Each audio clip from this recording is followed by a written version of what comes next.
All right, all you trainers out there, it's time for your 2-minute training. Not that supervisors can't watch, and line level people, you can definitely watch because maybe you can help out the trainers.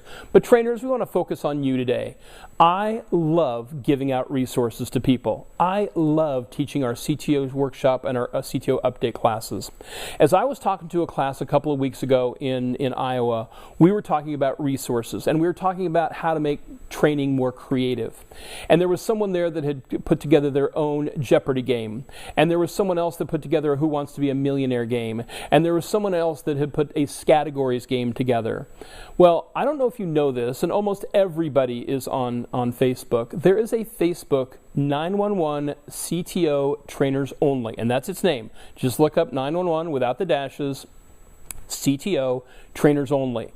And there's about 1,800 trainers there, and they just throw out questions. Hey, has anybody ever done this? Are you willing to share this form? How do you do, a code quiz?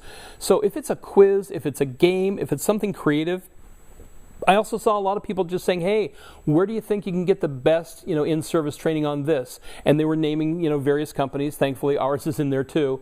But, where do you get some good tips and tricks? So there's a bunch of things you can do. Also, don't shortchange YouTube. My gosh, you can find great 911 calls. You can find failure 911 calls. And they're free. YouTube has no problem. They do their thing and make their money. And I use Real Player for free downloads, but YouTube itself has a free downloader. So you can download them, embed them into a PowerPoint, or you can make them as part of one of your drives, has good and bad calls on it. There's a lot of varieties out there. How about TED Talks? TED Talks, you see them in some of our classes, and I'm sure other people use them too. Because maybe you're trying to build up, your trainees' self-esteem or their speaking skills so that they speak louder and with more confidence. Maybe you want to teach them more about domestic violence, and you can find someone that lectures about the cycle of violence wheel or anything like that. There are so many resources out there. And remember, you can always send me an email. That's Kevin at PSTC911.com. That's Kevin at PSTC911.com. When we do part 2 of this 2-minute training, I'll share some of the resources you share with me. Make it a great shift. Thanks a lot.